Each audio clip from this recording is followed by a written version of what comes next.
Hi guys. Actually ഭയങ്കര എനിക്ക് അറിയില്ല എങ്ങനെയാണ് ഒരു വ്ളോഗ് സ്റ്റാർട്ട് ചെയ്യുന്നതെന്ന്. ഇതിപ്പോൾ ഒരു സഡൻ ഡിസിഷൻ്റെ പുറത്തെടുത്ത തീരുമാനമാണ് ഈ വ്ളോഗ്. അപ്പം ഈ വ്ളോഗിൻ്റെ കോമഡി എന്താണെന്ന് വെച്ചാൽ, നിങ്ങൾ കഷ്ടപ്പെട്ടൊരു ഫ്രെയിമൊക്കെ സെറ്റ് ചെയ്തിട്ടുണ്ട്. ഞങ്ങളെന്ന് പറയുമ്പോൾ നിങ്ങൾ വിചാരിക്കും ഞാനല്ല ഉള്ളൂ ഫ്രെയിമിൽ നിന്ന്, പക്ഷെ ഒരാളുകൂടി ഉണ്ട് ഇവിടെ. നമ്മുടെ കണ്ടന്റ് എന്താണെന്ന് വെച്ചാൽ, കണ്ടന്റ് ഇല്ലായ്മ എങ്ങനെയാണെന്ന് നമ്മൾ കാണിക്കുക. അതാണ് നമ്മുടെ ഇന്നത്തെ കണ്ടന്റ്. ഓക്കെ, അപ്പം ഞാൻ അതിനുവേണ്ടി എൻ്റെ ചങ്ങായിനെ ഇൻട്രൊഡ്യൂസ് ചെയ്യാം. പൊന്നു. Hi guys. ക്യാമറയിലോ ഫ്രണ്ടിലോ? ഓ പറയേ. നമ്മൾ ഫ്രെയിമൊക്കെ വെച്ചേക്കുന്ന കോമഡിയാണ്. പഴം കണ്ടില്ല, ഇത് പഴമാണ്. പഴമാണ് തെറ്റിദ്ധരിക്കുന്നത്. ആക്ച്വലി ഈ പഴം വെച്ചേക്കുന്നത് നമ്മൾ ജെട്ടി കാണാണ്ടിരിക്കാൻ വേണ്ടിയിട്ടാണ്. അത്രയും നമ്മൾ ക്രിയേറ്റീവ് ആണ് ഇപ്പോൾ ഉള്ളത്. അങ്ങനെയാണ്. അപ്പം കണ്ടന്റ് ഇല്ല, അതാണ് പ്രശ്നം. എങ്ങനെ കണ്ടന്റ് ആക്കാം? അപ്പം നമ്മൾ ഒരു കണ്ടന്റിന് വേണ്ടി ഒരു കണ്ടന്റ് നമ്മൾ എങ്ങനെ ഉണ്ടാക്കും? നിനക്കെന്താ തോന്നുന്നത്? കണ്ടന്റ് എന്തിനുള്ള കണ്ടന്റാണ്? എന്തിനേലും വാട്ടെവർ നമ്മുടെ ലൈഫിലുള്ള നമ്മൾ എങ്ങനെയായിരിക്കും ഒരു കണ്ടന്റിലേക്ക് നമ്മൾ എത്തുന്നത്. ഫസ്റ്റ് ഓഫ് ഓൾ ഞങ്ങൾ ഇൻട്രൊഡ്യൂസ് ചെയ്യാം. ഞങ്ങൾ ഫിലിം മേക്കേഴ്സാണ് ബേസിക്കലി. ഋത്വിക് ഡയറക്ടറും ഞാൻ സിനിമറ്റോഗ്രാഫറുമാണ്. അപ്പോൾ ബേസിക്കലി നമ്മുടെ ലൈഫിനെയും എനിക്ക് തോന്നുന്നു നമ്മുടെ ലൈഫ് എൻഡ് ചെയ്യുന്നിടം വരെ കണ്ടന്റിലായിരിക്കും നമ്മുടെ ജീവിതം ഉള്ളത്. ഡെയിലി കണ്ടന്റ് ഉണ്ടാക്കലായിരിക്കും നമ്മുടെ പരിപാടി. പല രീതിയിൽ പല വേർഷനിലായിരിക്കും നമ്മളത് ചെയ്യാൻ ഉദ്ദേശിക്കുന്നത്. അപ്പോൾ ഇതൊരു ഫസ്റ്റ് സ്റ്റെപ്പായിട്ട് നമ്മൾ കാണുന്നു. പക്ഷെ അതായിട്ട് കേട്ടോ, ഒരു വ്ളോഗ് ഫോർമാറ്റിൽ ഈ ഫോർമാറ്റ് നമുക്ക് ആക്ച്വലി പുതിയതാണ്, നമ്മളും എക്സ്പ്ലോർ ചെയ്യുന്നുള്ളൂ. അതെ, ആക്ച്വലി അറിയില്ല. എൻ്റെ എനിക്ക് ആക്ച്വലി ഒരു വ്ളോഗ് ചാനൽ തുടങ്ങണമെന്നൊക്കെ ഉണ്ട്. ബട്ട് ഇത്ര പെട്ടെന്ന് ഞാൻ സ്റ്റാർട്ട് ചെയ്യുമെന്ന് വിചാരിച്ചില്ല. ആൻഡ് എൻ്റെ ഒരു വിഷൻ എന്തായിരുന്നു എന്ന് വെച്ചാൽ, ഇപ്പം റെഫറൻസ് പറയുകയാണെങ്കിൽ ഇപ്പം ലിറ്റിൽ സ്വാമ്പിൻ്റെ ഒക്കെ ഭയങ്കര ഇൻസ്പയർഡ് ആണ് ഞാൻ. അതേപോലത്തെ ഒരു സ്റ്റൈൽ, ഒരു യുണീക്ക് സ്റ്റൈലായിട്ട് വ്ളോഗ് ചെയ്യണം എന്നൊക്കെ എനിക്കും അതേപോലെ ഒരിക്കൽ ഞാനത് അച്ചീവ് ചെയ്യുമെന്നാണ് കരുതുന്നത്. ബട്ട് ഒരു ഇനിഷ്യൽ സ്റ്റെപ്പ് എന്നാണോ നമ്മൾ നിന്ന് സ്റ്റാർട്ട് ചെയ്യണം. അതെ. അപ്പം എനിക്കറിയില്ല എങ്ങനെയാണ് ഇത് മുന്നോട്ട് കൊണ്ടുപോകേണ്ടതെന്ന്. പക്ഷെ എനിക്ക് തോന്നുന്നു വാട്ട് ഇഫ് നമ്മളിത് ഡിസ്കഷൻ പോലെ കൊണ്ടുപോയി കഴിഞ്ഞാൽ എങ്ങനെ ഉണ്ടാവും? ഞങ്ങള് ഡെയിലി ഇങ്ങനെ സംസാരിക്കലുണ്ട് ആക്ച്വലി. ഇപ്പം ക്യാമറ ഫ്രണ്ടിലുണ്ടെന്നൊരു വ്യത്യാസം മാത്രമേ ഉള്ളൂ. അതെ, പക്ഷെ സംസാരം ചിലപ്പം മറ്റുള്ള റൂമുകാർക്ക് അടിപോലെയൊക്കെ തോന്നലാണ്. അതൊക്കെ നമുക്ക് അങ്ങനെ അടിയൊന്നുമില്ല. ചിലപ്പോ കുറച്ച് ഒച്ച റൈസ് സംസാരിക്കും, ചെറിയ ചെറിയ വരികൾ പിണങ്ങി കിടക്കുമ്പോ അതൊക്കെ ഉള്ളൂ. അല്ലാണ്ട് സംസാരമാണ് ഇതൊക്കെ. ഡിസ്കഷൻസ് ആണ് ഇതല്ല. അതെ. അല്ല അപ്പം അതെ, പക്ഷെ ഞാൻ ഭയങ്കരമായിട്ട് എൻജോയ് ചെയ്യുന്നുണ്ട് ഈ ഡിസ്കഷൻസ്, നമ്മുടെ ഈ ഡിസ്കഷൻ സ്പേസ്. കാരണം ഇപ്പൊ വേറൊരാളോട് ഡിസ്കസ് ചെയ്യുമ്പോൾ പിണങ്ങേണ്ട അവസ്ഥയൊന്നും വരാറില്ല. കാരണം അത്രയും പേഴ്സണൽ ആവില്ല ഡിസ്കഷൻ. ആ ഒരു ഫ്രണ്ട് ലെയറിൽ വന്ന് തട്ടി മുട്ടിയിട്ടൊക്കെ അങ്ങ് പോകും. ആരോ വന്ന് മുട്ടിയിട്ടുണ്ട്, നമ്മുടെ ശബ്ദം കൂടുതലായിട്ടുണ്ടായിരിക്കും മറ്റവർ. അപ്പം എനിക്ക് ഭയങ്കര ഗ്ലാഡാണ് ഇങ്ങനെ ഒരു സ്പേസിൽ എത്തിയുണ്ട്. കാരണം പേഴ്സണലാണ് പല ഡിസ്കഷനും. അങ്ങനെ പറയും നമ്മൾ പറഞ്ഞു തുടങ്ങുന്നത് തന്നെ എങ്ങനെയാണ്, പേഴ്സണലായിട്ട് എടുക്കല്. പക്ഷെ പേഴ്സണൽ ആവും. കാരണം പക്ഷെ അതിന്റെ ബ്യൂട്ടി എന്താന്ന് വെച്ചാൽ 10 മിനിറ്റ് കൂടുതൽ ആ വിഷമം നിൽക്കൂല. ഇപ്പൊ എനിക്കാണേലും ഇവനാണേലും അങ്ങനെ തന്നെ പൊട്ടും, രണ്ടാൾക്കും പൊട്ടും. പക്ഷെ അതെ, ഈ ദേഷ്യം ഒരു പ്രശ്നമാണ് രണ്ടാൾക്കും ഉണ്ടോ അത്. പിന്നെ ഈഗോ ഉണ്ട്, എനിക്കുണ്ട്. ഈഗോ ആണ് പ്രശ്നം. ഞാൻ വിചാരിക്കുന്ന സിനിമാറ്റോഗ്രാഫർ ആണെന്നൊരു സിനിമയുടെ മെയിനെന്ന് ഞാനല്ലേ ഡയറക്ടർ, എനിക്കെന്തോ ആവാമല്ലോ. സെറ്റിലൊക്കെ നമ്മള് അടി എന്ന് പറഞ്ഞാൽ ലിറ്ററലി ഫിസിക്കൽ ഫൈറ്റ് ആണ്.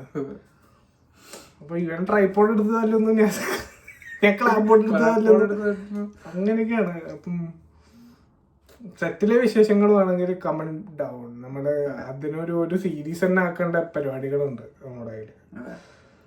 ഇപ്പൊ നിങ്ങൾക്ക് സത്യം പറഞ്ഞാൽ ഇവന്മാരെന്താ പറയുന്നതെന്ന് തോന്നും. ബേസിക്കലി നമ്മള്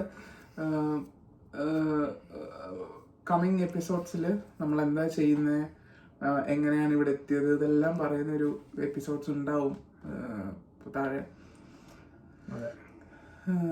and coming back to the point, content, how to make content. നമുക്ക് ആ ഒരു ഒറ്റ വിഷയത്തിൽ ഈ വ്ളോഗ് ചെയ്യാം, സ്റ്റിക്ക് ഓൺ ചെയ്യാം. How do you think content is made? അല്ലെങ്കിൽ അറിയില്ല. ഇപ്പം ഒരു എക്സാമ്പിൾ പറയുകയാണെങ്കിൽ ഇപ്പൊ ഞങ്ങള് കറുപ്പ് കണ്ടിട്ട് വരുന്ന വഴിയാണ്. നമ്മൾ ആലോചിക്കായിരുന്നു ബാലാജി എങ്ങനെയായിരിക്കും സൂര്യനെ പടം കൺവിൻസ് ചെയ്തിട്ടുണ്ടാവുക. സ്പോയിലർ ഒന്നല്ല, പക്ഷെ സൂര്യ ഇതിലെ ക്യാരക്ടർ എന്താ അറിയോ, നമ്മള് ഇതുവരെ പുള്ളി ചെയ്യാത്തൊരു പരിപാടിയാണ്. അപ്പൊ നിങ്ങൾ വിചാരിക്കും ബസ് കണ്ടക്ടർ. ഞാൻ ബാലാജി, ഇത് സൂര്യ. നമ്മളൊരു പുതിയ പടം പ്ലാൻ ചെയ്യുന്നുണ്ട്. Okay sir. കണ്ടന്റ് എന്ന് പറഞ്ഞാൽ ഭീകര കണ്ടന്റ് ആണ്. വാവ് സാർ ഇതൊരു ചെയ്യാത്തൊരു ക്യാരക്ടറാണ് ബസ് കണ്ടക്ടർ. ബസ് കണ്ടക്ടർ പിച്ചക്കാരൻ. സാർ പിച്ചക്കാരനാ, അന്താ മാതിരി ഒന്നല്ലേ. റെസ്റ്റോറന്റ് ഉടമ ഞാൻ താ സൊല്ല. അപ്പൊ സാർ വന്ന് ഗോഡ് ഗോഡാ അന്താ മാതിരി അങ്ങനെ ആയിരിക്കും ബാലാജി സാർ സൂര്യനെ കൺവിൻസ് ചെയ്തിട്ടുണ്ടാവുക. സൂര്യ ദൈവമാണ് ആക്ച്വലി. അപ്പം നല്ല അടിപൊളിയായിട്ടുണ്ട്. ഗോഡ് തിങ്സ് ആണ് പരിപാടി. എല്ലാവരും പോയി കാണണം. ഭയങ്കര വൈബോടാണ്. പിന്നെ കണ്ടന്റ്. അപ്പൊ നമ്മള് കണ്ടന്റിനെ പറ്റിയിട്ടാണ് സംസാരിക്കുന്നത്. ബേസിക്കലി നമ്മൾ നിൽക്കുന്നത് ലണ്ടനിലൊക്കെ ആണെങ്കിലും ചുറ്റും ഫാമിലീസ് ആണേ, വന്ന അലമ്പാണ്. നമുക്കൊരു ലിമിറ്റിൽ കൂടുതൽ നമ്മുടെ ഫ്രീഡം എടുക്കാൻ നമുക്ക് പറ്റുന്നില്ല. സത്യം. ഓക്കെ, അതോടെ കേട്ടെ. അപ്പോൾ കണ്ടന്റ്, അപ്പോൾ ഇങ്ങനെ ബാലാജി ഇങ്ങനെ ആയിരിക്കും കണ്ടന്റ് ഉണ്ടാക്കിയിട്ടുണ്ടാവുക. ബാലാജി പെട്ടെന്ന് ഇരിക്കുമ്പോൾ വിചാരിച്ചിട്ടുണ്ടാവും ഓക്കെ ഈ സിസ്റ്റത്തെ മാറ്റിമറിക്കാൻ ദൈവത്തിന് മാത്രമേ പറ്റൂ. അങ്ങനെയാവും ഇതിന്റെ പ്ലോട്ട് വന്നിട്ടുണ്ടാവാന്ന് എനിക്ക് തോന്നുന്നു. അപ്പം അങ്ങനെയും കണ്ടന്റ് ഉണ്ടാക്കാം. ആക്ച്വലി എനിക്ക് തീരെ ഇഷ്ടമായില്ല പടം. അല്ല, ഫസ്റ്റ് ഓഫ് ഓൾ പിന്നെ അപ്പൊ നിങ്ങൾ ചോദിക്കുവന്നാ പിന്നെ നീ കണ്ടന്റ് ഉണ്ടാക്കടാന്ന് പറയും.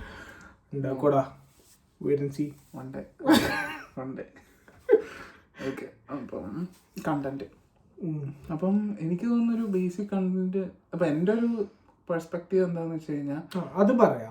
നമ്മളെങ്ങനെ കണ്ടന്റ് ഉണ്ടാക്കുന്നത്. ഇപ്പൊ ഞാനൊരു കണ്ടന്റ് ഉണ്ടാക്കുന്നത് ഓഫ് കോഴ്സ് ഇൻസ്പയർഡ് ആയിരിക്കും. അപ്പൊ ഇൻസ്പയർഡ് എന്ന് പറയുന്നത് ഇപ്പോൾ ഒരു കോമഡി വേർഡാണ്, കാരണം എന്ത് ചൂണ്ടിയാലും ഇൻസ്പയർഡ് എന്ന് പറയുന്ന ഒരു വേൾഡാണ് ഇപ്പോൾ. പക്ഷെ എന്നാലും എവിടെന്നേലും വായിച്ചിട്ടോ കണ്ടിട്ടോ സിനിമ കണ്ടിട്ടോ ഒക്കെ ആവും എൻ്റെ മൈൻഡിലേക്ക് ഒരു കണ്ടന്റ് വരിക. അല്ലാണ്ട് ഒരു പുതിയ സീഡ് പെട്ടെന്ന് മുളച്ചുണ്ടാവില്ല.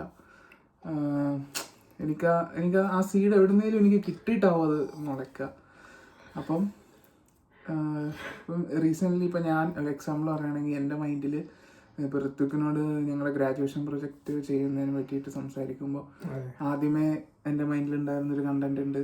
എല്ലാവർക്കും അറിയായിരിക്കും, വ്യൂവേഴ്സിന് കുറച്ച് പേർക്കെങ്കിലും അറിയായിരിക്കും. നമ്മൾ 11th സ്റ്റാൻഡേർഡിലോ 10th സ്റ്റാൻഡേർഡിലോ സ്റ്റേറ്റ് സിലബസ് പഠിച്ചിട്ടുള്ളവർക്കറിയാം, പത്മരാജൻ്റെ ഒരു കഥയുണ്ട്. അപ്പോൾ അതിൽ നിന്നാണ് എനിക്ക് കണ്ടന്റ് ഉണ്ടായത്, ഒരു ഫസ്റ്റ് കണ്ടന്റ്. അത് പിന്നെ അപ്പം തന്നെ റിജക്ട് ചെയ്തു. അപ്പം തന്നെ ആശാൻ റിജക്ട്.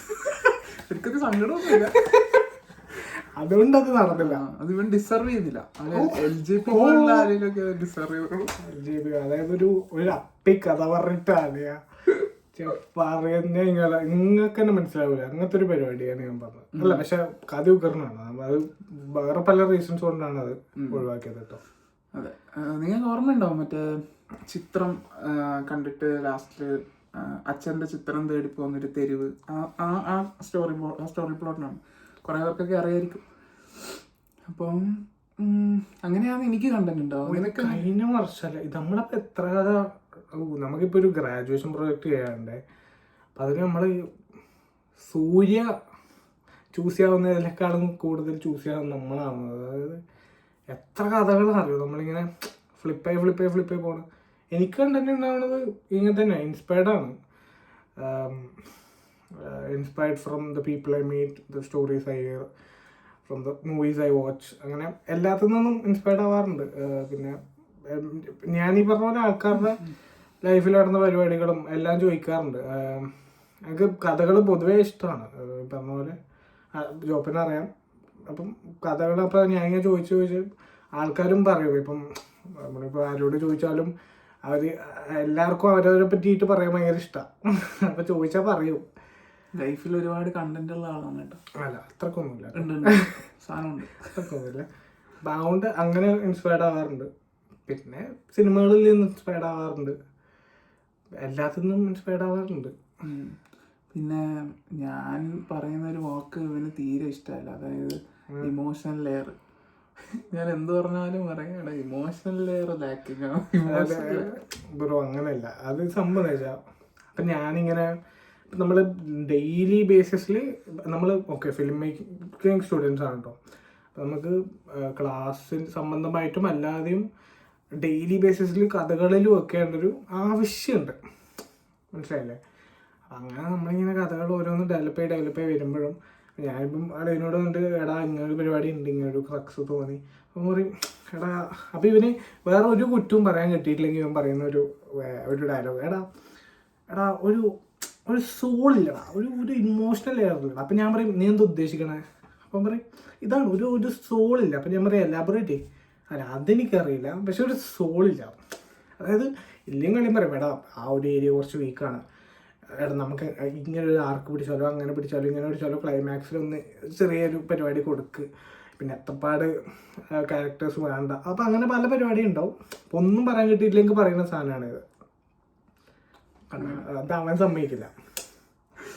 അല്ല അതങ്ങനെയാണ്. എനിക്കെന്നല്ല എല്ലാവർക്കും അങ്ങനെ തന്നെയാണ്. ഇമോഷണൽ ലെയർ വേണം. കാരണം അതൊരു യൂണിവേഴ്സൽ സാധനമാണല്ലോ. ഇമോഷൻ ഹുക്കാവുന്നതാണല്ലോ ഒരു ഫിലിമിൻ്റെ സക്സസ് എന്ന് പറയാം, അല്ലെങ്കിൽ ഒരു സ്റ്റോറിയുടെ സക്സസ് എന്ന് പറയാം. നമ്മൾ കേൾക്കുന്ന മുത്തശ്ശി കഥ തൊട്ട് ബാഹുബലി വരെയും അല്ലെങ്കിൽ ക്യാമറൂണിൻ്റെ പടങ്ങൾ വരെയും ഇമോഷണലി ഹുക്കാവുമ്പോഴാണ് ആ പടം സക്സസ് ആവുന്നത് എന്നാണ് ഞാൻ കരുതുന്നത്. അപ്പം ഞാൻ കണ്ടന്റിൽ ഏറ്റവും കൂടുതൽ നോക്കിക്കാണുന്ന ഇമോഷണൽ ഹുക്കാണ്. നിന്റെ കഥ പറയും, നീ എങ്ങനെയാണ് ഒരു കണ്ടന്റിന്റെ റേറ്റ് ചെയ്യുന്നത്? അല്ലെങ്കിൽ ഒരു കണ്ടന്റ് വേണം, അതിലെന്തൊക്കെ എനിക്കാണ് ഉണ്ടാവേണ്ടത്?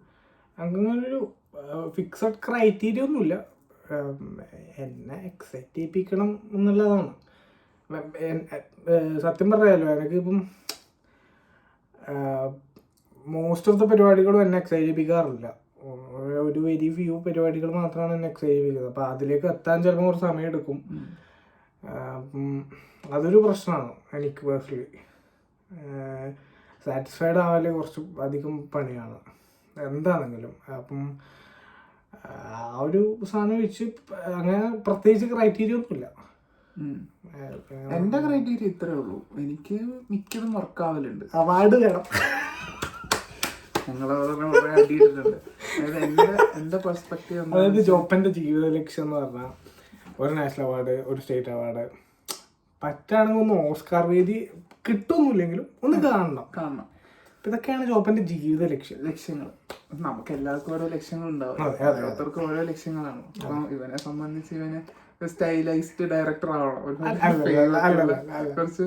അതായത് ഋത്വിക് വിജയന്റെ പടം എന്ന് കേൾക്കുമ്പോ അല്ല ഋത്വിക് വിജയന്റെ പടം എന്ന് കേൾക്കുമ്പോ ആൾക്കാർ പോയി കാണണം.